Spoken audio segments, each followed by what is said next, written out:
Bom, hoje eu quis trazer uma história interessantíssima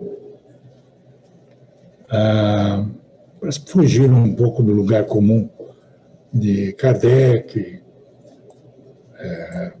Chico Xavier, André Luiz, Emmanuel, e trazer um ponto de vista diferente de um homem da ciência, um psiquiatra, para ser mais exato, e trazer um relato dele, baseado em fatos verídicos, lógico, e que eu achei muito instigante, muito legal. Esse psiquiatra, ele é de uma família de judeus, foi criado dentro do judaísmo, e ele é uma pessoa extremamente lógica, racional. Então, assuntos assim relacionados à vida após a morte, reencarnação, nunca foi assunto de preocupação para ele, porque ele achava que coisas que não davam para ter um tratamento científico não merecia muito a atenção dele e nunca foi objeto de curiosidade dele. Até que ele conheceu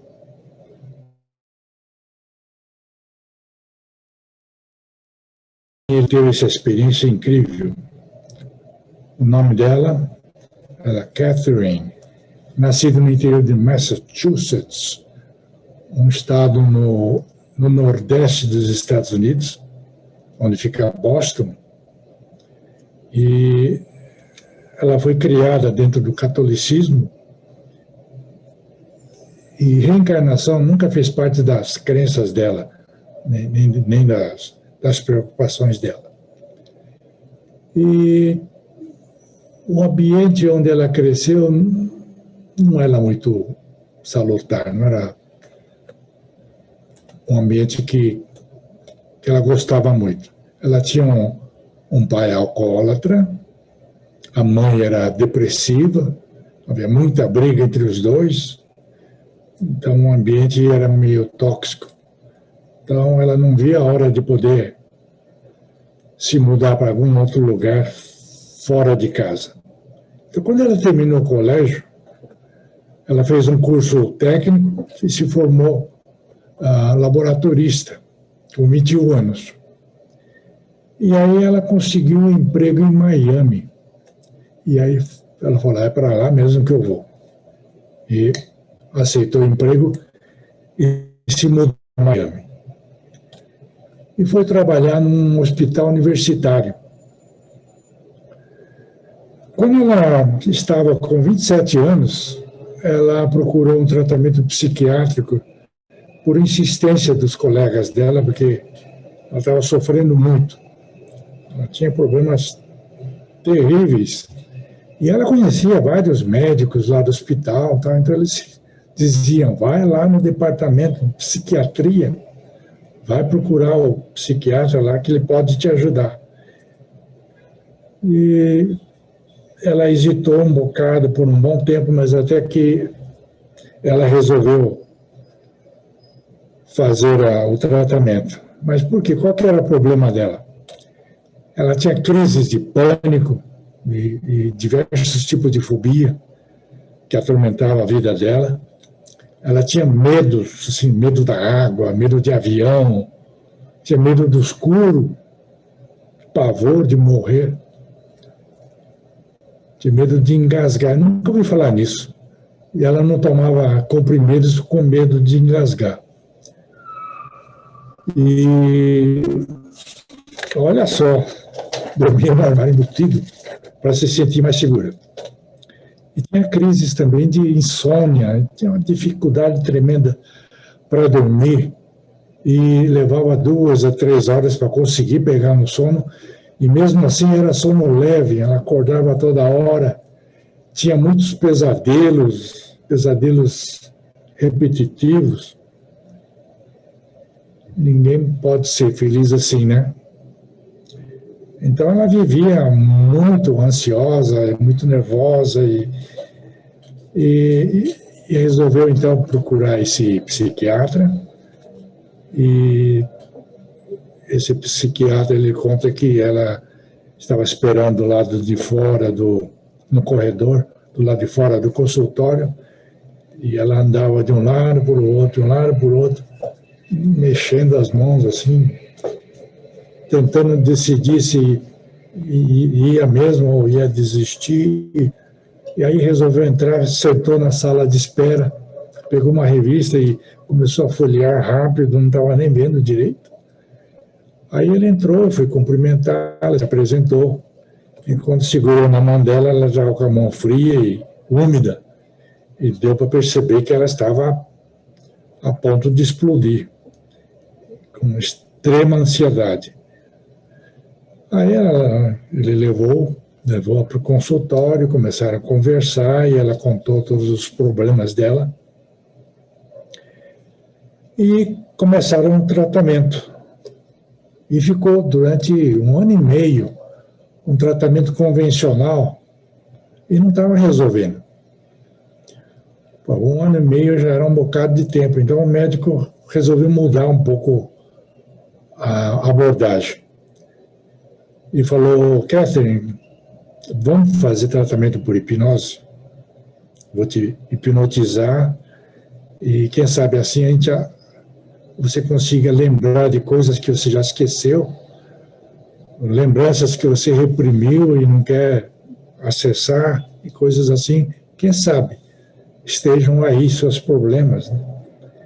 E ela ficou meio preocupada e não estava querendo muito, mas ele a convenceu e falou: eu acho que é por aí o tratamento. Então, ela, marcado no dia, ela se submeteu à primeira experiência de hipnose, teve todo o processo de preparo e tudo. Ela ficou deitada numa espécie de divã. E aí ele foi tateando, foi avançando na idade da infância dela e conseguiu, quando chegou a 6 anos, ela narra uma experiência de trauma com dentista. Acho que quem é que não tem trauma de dentista, né? Eu morria de pavor de dentista com essa idade aí. Meu irmão mais velho me levava para o dentista, eu chegava até a porta do consultório e aí não queria mais entrar. Eu falei: não, que não, e não, e não. E não entrava de jeito nenhum. Até que ele desistiu e falou para o meu pai: olha, não tem jeito não, eu não consigo levar ele lá. Meu pai falou: bom, então deixa que eu levo. Eu tinha muito medo do meu pai, mais medo do que o dentista. Eu fiquei quietinho e fui fazer tratamento, né? Então era assim, era complicado.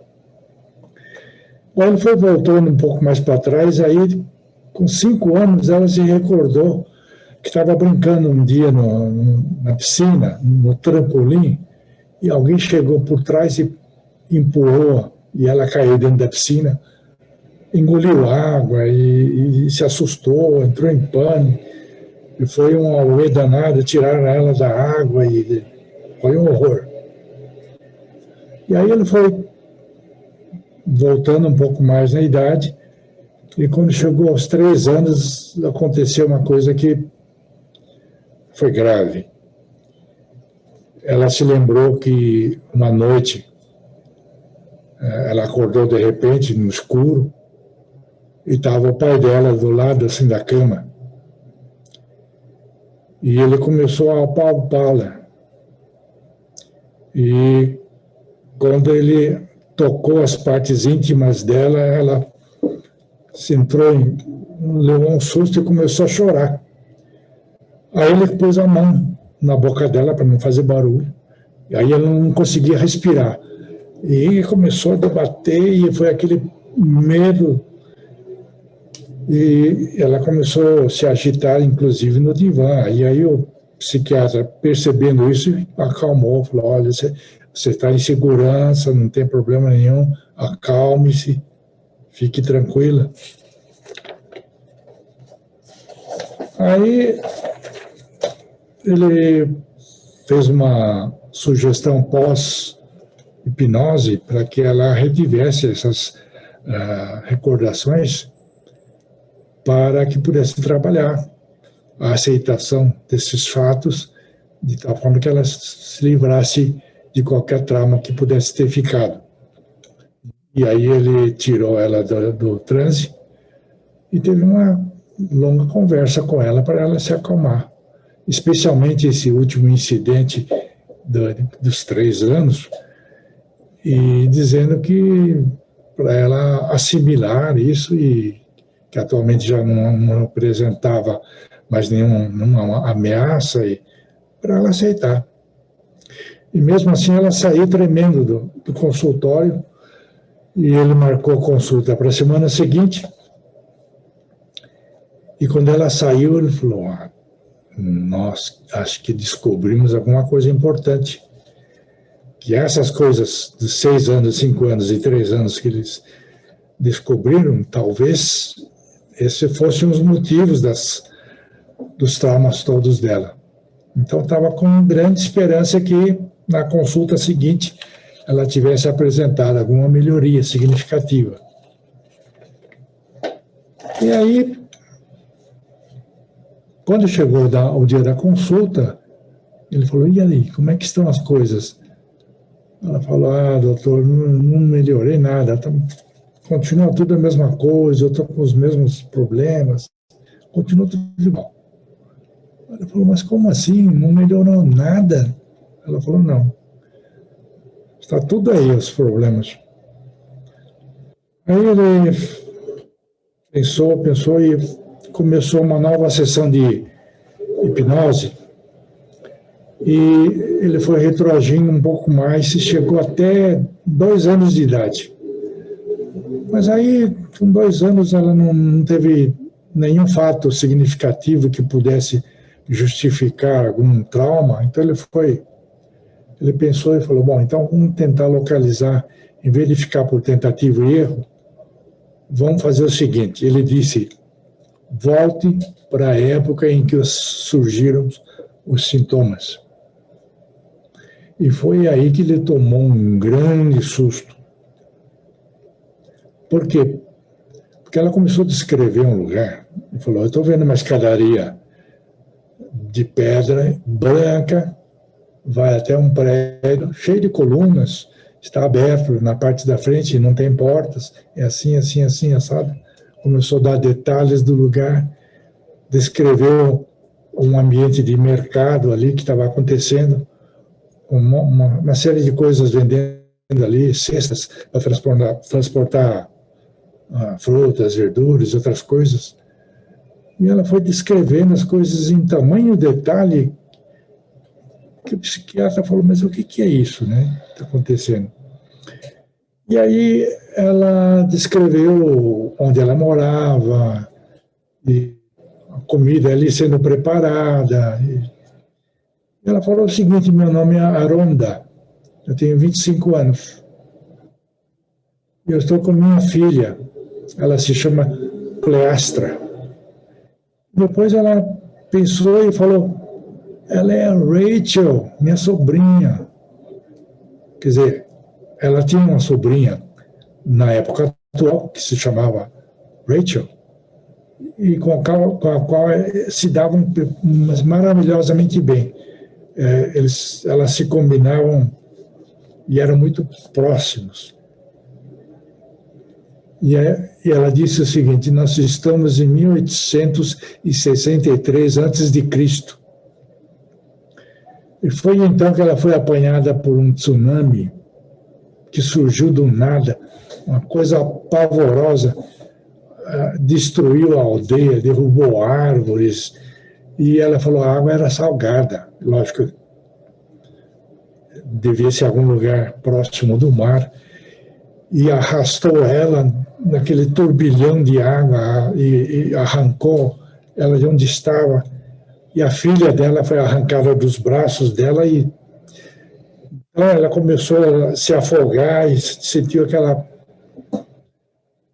pânico.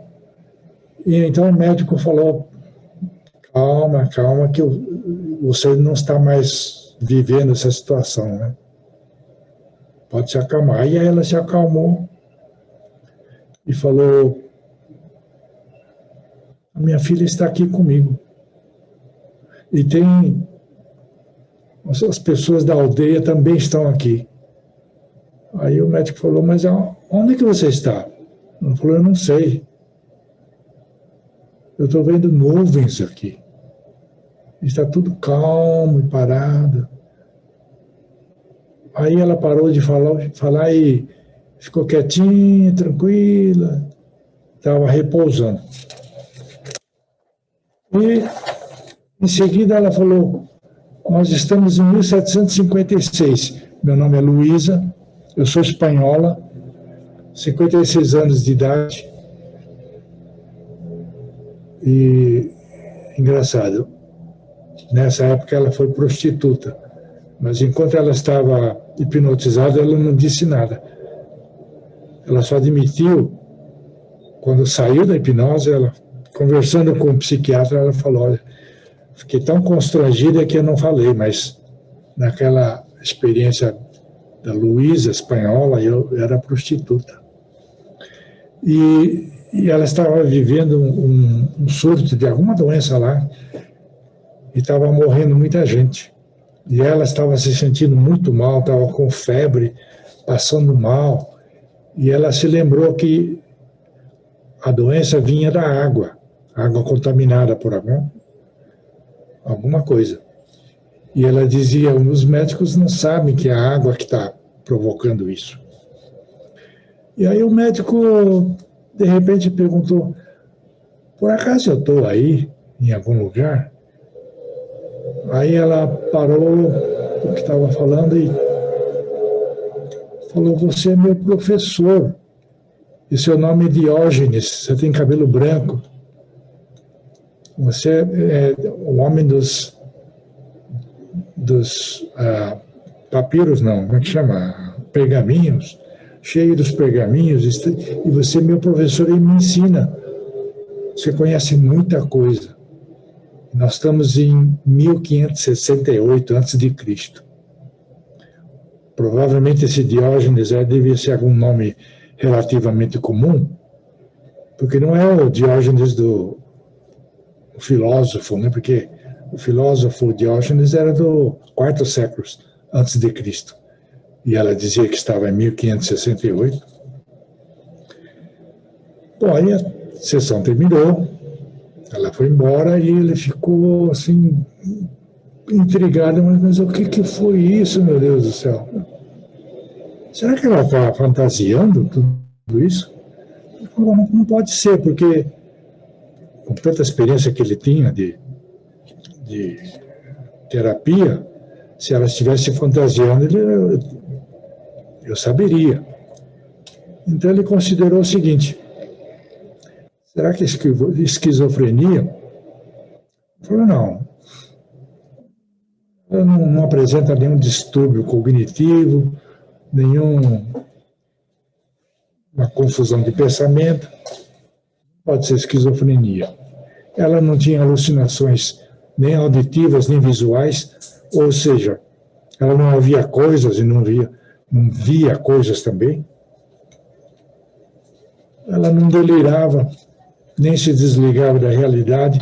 Quando saía da hipnose, ela era uma pessoa normal. Tirando os problemas que ela tinha, ela era uma pessoa perfeitamente normal. Ela não era atriz, não usava drogas alucinógenas, e o consumo de álcool era negligível, era mínimo. Então ele foi pensando por eliminação. Não tinha personalidade dupla, nem personalidade múltipla. Então, problema psiquiátrico não deve ser. Então ele decidiu pesquisar o que era esse negócio, afinal de contas. Pesquisar sobre possíveis pesquisas já existentes sobre vidas passadas.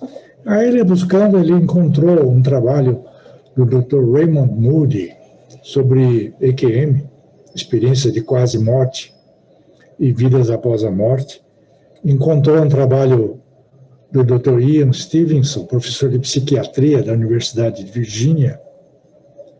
Há uma coisa de uns 3 a 4 anos atrás, eu fiz uma apresentação falando desse Dr. Ian Stevenson, porque ele tem um trabalho interessante. Ele publicou um livro que se chamava 20 casos sugestivos de reencarnação. E ele fez um outro trabalho também pesquisando crianças, e o nome do livro que ele publicou foi Crianças que se recordam de vidas passadas.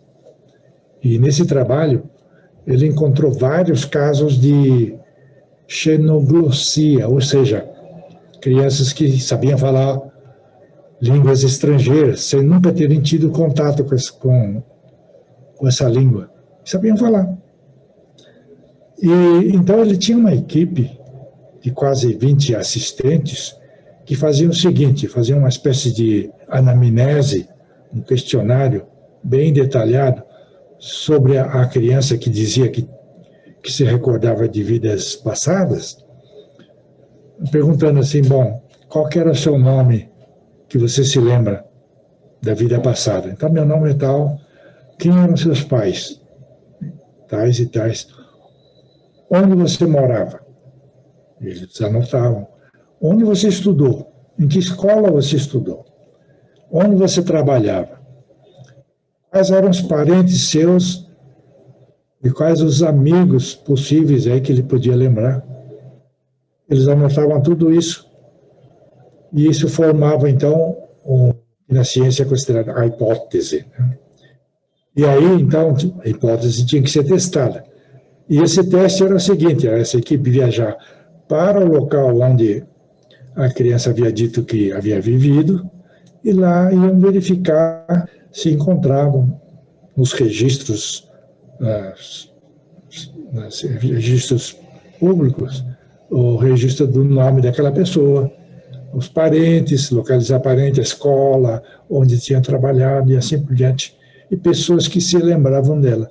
E quando havia a confirmação, então era considerado caso positivo confirmado. E eles chegaram a reunir mais de 2.000 casos de crianças que eles conseguiram catalogar e fizeram esse trabalho que eu falei. E aí, como parte desse trabalho, eles localizaram vários casos em que a criança tinha relatado que teve morte violenta, através de tiro, através de faca, de espada ou de baioneta, numa guerra. E aí eles mostravam que tinham marcas de nascença. E aí, então, esse Dr. Stevenson escreveu um livro chamado Reencarnação e Biologia, a contribuição à etiologia das marcas de nascença, tratando exatamente desse assunto. Aí ele pesquisou também um chamado Ellen Wambach, Vida Antes da Vida. E depois esse psiquiatra, ele menciona vários outros autores, uns 7, 8 autores que ele andou lendo, porque ele começou a ficar tão encantado com o assunto que ele falou, quanto mais eu lia, mais eu queria ler. E aí ele chegou à conclusão que, puxa, eu que pensava que conhecia tanto sobre a mente humana, estou descobrindo um novo universo aqui que eu nem sabia que existia tanto material assim, pesquisado por gente da ciência. Aí ele faz o seguinte comentário: as evidências eram provas esmagadoras, avassaladoras. E comenta também o seguinte: as pesquisas foram realizadas, conduzidas, verificadas e reaplicadas por cientistas de renome. Aí é que ele encarou com respeito, porque ele era de ciência, né? E encontrou tantas comprovações que ele não podia continuar ainda naquela séria dúvida que ele estava, né? Bom, e aí as sessões de hipnose continuaram e vieram várias recordações. Por exemplo, o caso em que a Catherine tinha sido um marinheiro em Hampstead, no país de Gales, e ela estava participando de uma batalha naval que estava acontecendo ali no século XVI, se não me engano. E olha que interessante, ela era um homem. E ela recordou também ter sido escrava em propriedade rural no século XIX, como mulher. E como um menino marroquino, que morreu bem jovem ainda, homem de novo. E nasceu em Florença também, e teve uma atividade, uma vida dedicada à religião, e mulher de novo. Foi um erudito no Japão, olha só que interessante. Uma pessoa dedicada a livros, ensinava, vivia nas escolas, era uma pessoa muito culta e sábia, e morreu com idade avançada. Homem também. E também lembrou de uma experiência, de novo, foi homem, e foi piloto de bombardeiro alemão na Segunda Guerra Mundial. Olha aqui.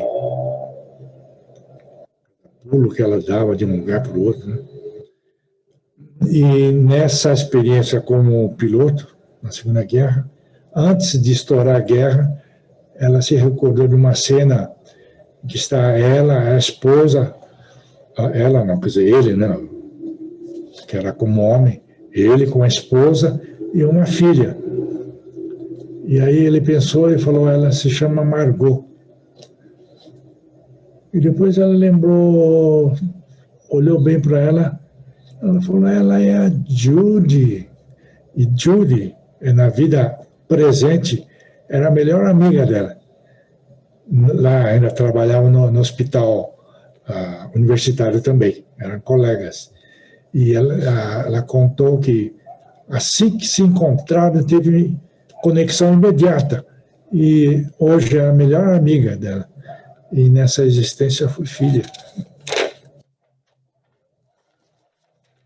E aí, então, que aconteceu o segundo choque do psiquiatra. Os mestres. Nós, espíritas, costumamos chamar de mentores, benfeitores, né? Porque a Catherine falou, eles estão dizendo que pelo conhecimento nos aproximamos de Deus. E você psiquiatra, está aqui para ser o meu professor. Aí a psiquiatra falou, mas quem está dizendo isso? Aí ela falou, os mestres. Mas quem são os mestres? Ela falou, são espíritos muito evoluídos, espíritos esclarecidos. Eles que disseram isso para você? É. Aí, nossa, mal se recuperou desse segundo choque, veio o terceiro choque para ele. O pai, que já havia falecido há vários anos, quase 10 anos atrás, e um filho que ele perdeu, ainda bebê. A Catherine falou, o seu pai está aqui, com o seu filho. Nossa, ele quase que cai da cadeira, né? Como assim? Ele começou a gaguejar.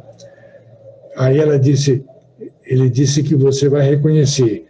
Ele se chama Avron. Avron é um nome hebraico que ninguém conhecia ele como Avron. Era só um conhecimento assim entre os mais próximos da família, porque ele usava o nome em inglês, Alvin. Todo mundo conhecia ele como Alvin. O Avron era só nome de família. E aí ela disse também, o seu filho morreu do coração, que estava invertido. Logo que ele nasceu, passado 10 dias, 2 semanas, ele começou a apresentar problemas. Ele vomitava, tossia muito. E aí os médicos diagnosticaram um problema congênito no coração que precisava ser operado. E ele foi operado, mas não resistiu. E com 27 dias somente, ele morreu. E aí os mentores, os mestres, disseram o seguinte: o seu filho era um espírito evoluído, viu? Ele veio aqui, aceitou fazer o sacrifício, porque quem tinha que ser impactado é você, pai, no caso, o psiquiatra. E aí é que os mestres revelam o seguinte: você, Catherine, já viveu 86 vezes aqui no planeta Terra. Esta é a 86ª vez. É por isso o título dessa história. Aí eu separei, é um livro, tá?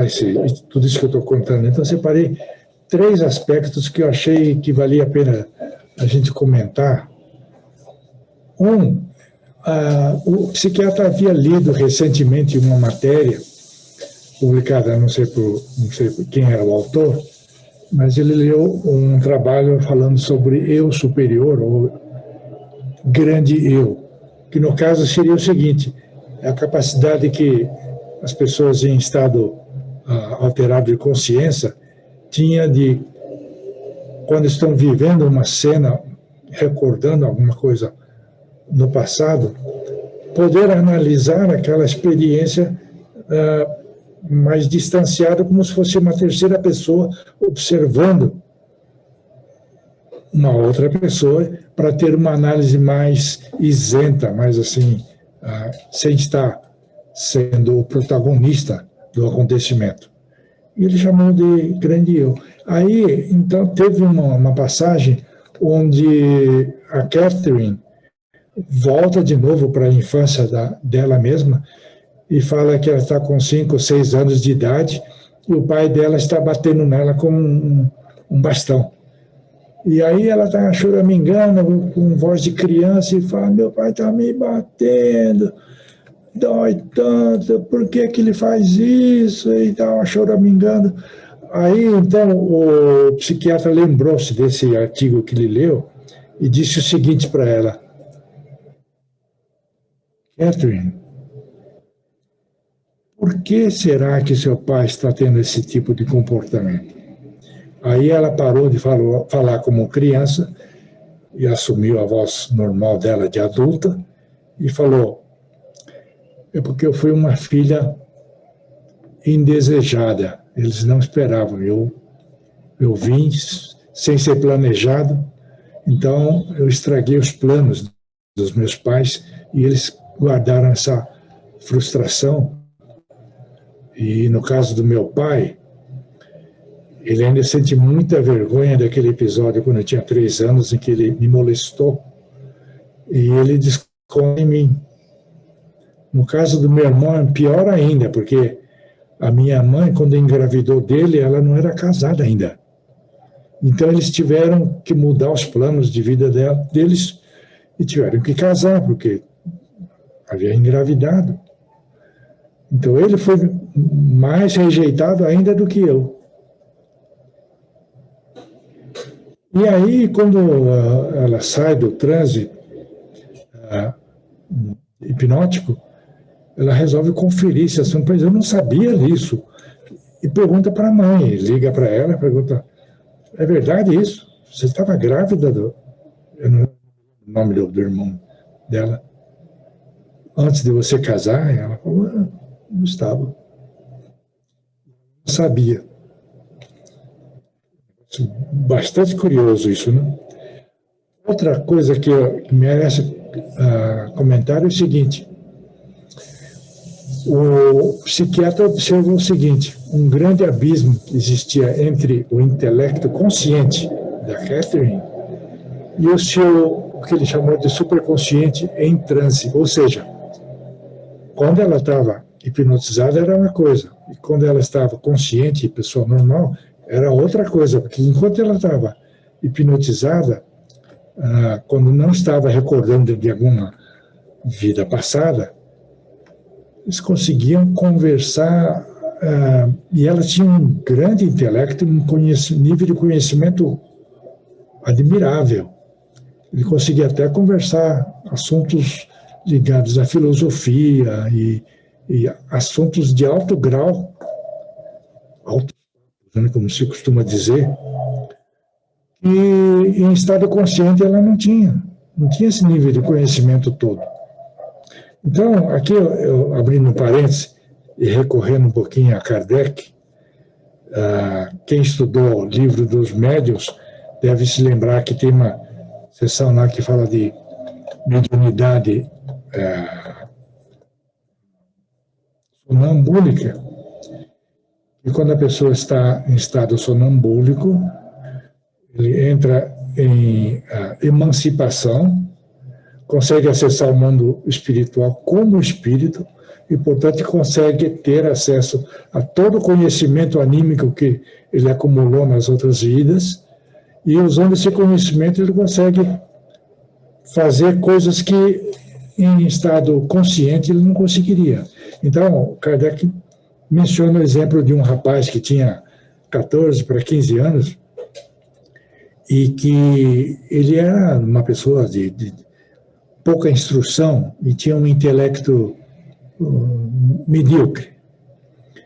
Mas ele, mediunizado, ele ajudava as pessoas procuravam com problema de saúde, vários tipos de problemas, e ele ajudava. Então ele entrava em transe, acessava o mundo espiritual, ele adquiria esse conhecimento todo, anímico, e falava: você está com esse problema de saúde. E acertava com uma precisão incrível, como se ele tivesse conhecimento de medicina. E receitava remédios também. E aquele rapaz, já de 14, 15 anos, não teria condições de saber dessas coisas. E enquanto estivesse em estado sonambúlico, ele conseguia acessar o mundo espiritual, via os espíritos, conversava com eles e também transmitia para as pessoas que estavam ali recebendo a ajuda do rapaz. Então, aqui no estado de hipnose, eu suponho que seja uma condição muito similar a uma mediunidade sonambúlica, porque ela deu mostras de que tinha, de fato, mediunidade, porque ela conseguia transmitir o que os mentores dela estavam dizendo para o psiquiatra, então ela tinha mediunidade. Bom, esse é o parêntese que eu quis abrir. Outro item que eu quis comentar com vocês é que ela, poucos meses antes de começar a terapia com o psiquiatra, ela tinha sofrido uma cirurgia da garganta, porque tinha aparecido um tumor nas cordas vocais, tumor benigno, então ela teve cirurgia. E quando estava hipnotizada, ela se lembrou que ela ouviu os médicos dizendo, porque eles enfiaram um tubo na garganta dela durante a cirurgia. E eles comentando entre eles que quando retirar o tubo, ela pode se engasgar, porque vai inchar aí a garganta, vai inflamar. E ela ouviu isso. E quando terminou a cirurgia, ela foi para o quarto e se recuperou da anestesia, ela entrou em pânico, mas um pânico tal que demorou muito para as enfermeiras conseguirem controlá-la, porque ela ficou tão agitada, e a partir dali é que ela adquiriu aquela fobia de medo de engolir e engasgar, e por isso ela não conseguia engolir nenhum comprimido, nenhuma pílula. Mas ela só se lembrou disso quando estava hipnotizada, o que é indicativo de que quando ela recebeu a anestesia, Ela deve ter emancipado o espírito dela e ela deve ter ouvido isso em espírito, os médicos conversando. Porque durante todo esse tempo ela não se recordava de ela ter ouvido conversa de médico. Ela foi se recordar durante as sessões de hipnose. Curioso isso, né?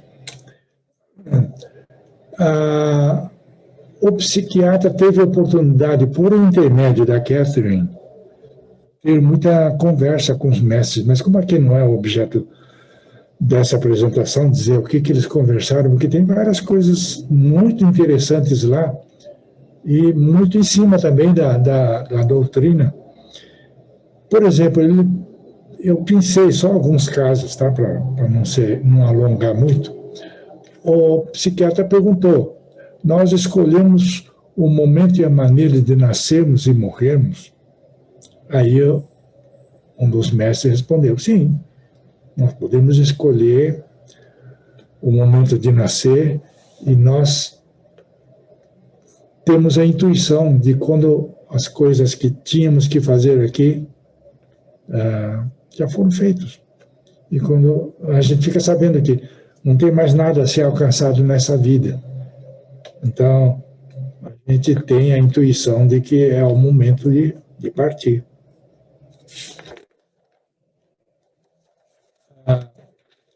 Ele fez outras perguntas também. Perguntou, por exemplo, se existe objetivos em comum entre os seres humanos que encarnam na Terra. E os mestres responderam sim. Objetivos em comum têm a ver com aprender a praticar a caridade, ter esperança, amor ao próximo, fé, etc. E foi muito nessa linha. Ele teve várias oportunidades de conversar com os mestres durante as diversas sessões que eles tiveram com a Catherine. E no final, a Catherine ficou bem, ficou curada. Ficou totalmente curada e ela se tornou uma pessoa alegre, transbordando alegria e felicidade, e descobriu a felicidade e contentamento como ela nunca imaginou que existisse, né? Se livrou definitivamente de todos aqueles problemas e irradia uma paz interior que poucos conseguem alcançar. E a partir disso, o psiquiatra observou o seguinte: ela sempre ia no refeitório lá do hospital e sempre que ele via, ela estava sozinha lá na mesa. Ninguém chegava perto dela ou ela não queria sentar com ninguém. Agora, estava sempre rodeada de gente, porque ela, com a energia dela, passou a atrair a atenção das outras pessoas, e as pessoas a procuravam para resolver seus problemas,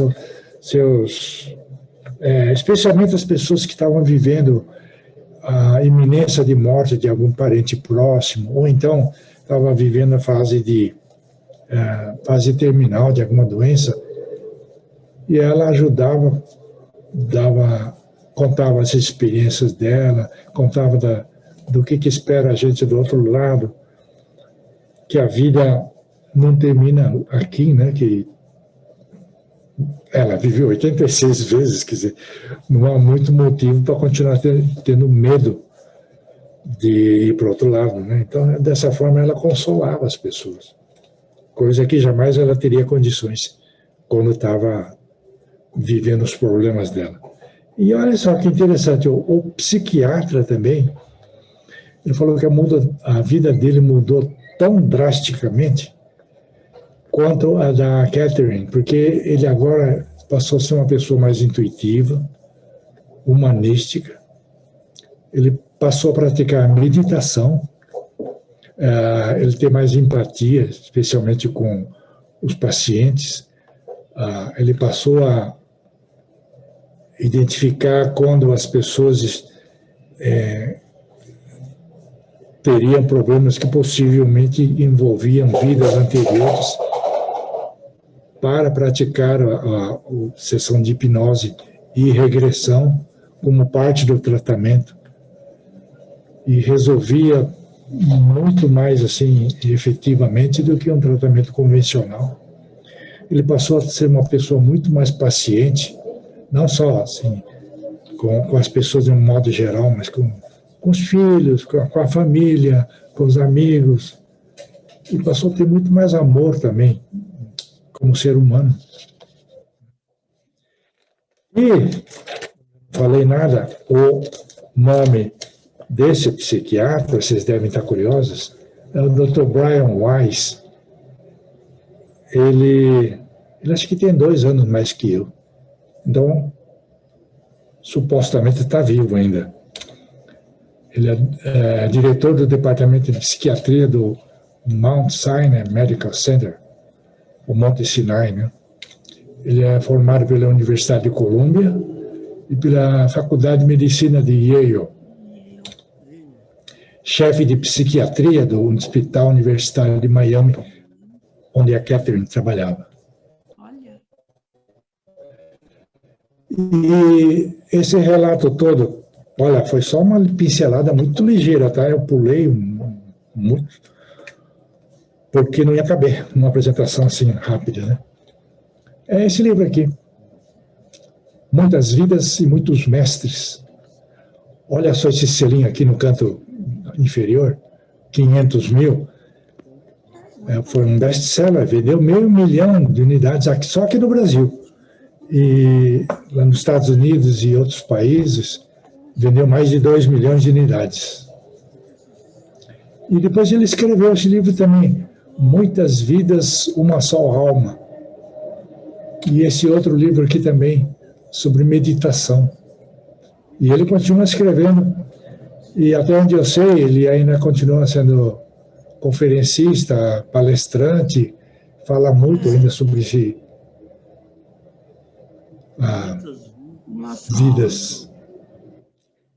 vidas. Bom, gente, obrigado pela paciência. Era isso que eu tinha para contar para vocês. Só queria comentar o seguinte, sem recorrer a Kardec, né, sem falar de doutrina, ele chegou nos pilares do Espiritismo, né? Deus, né? Imortalidade da alma, né? A comunicabilidade entre os espíritos e o mundo material, a reencarnação e evolução através de múltiplas vidas. É a essência do Espiritismo, né? Era isso. Obrigado, gente.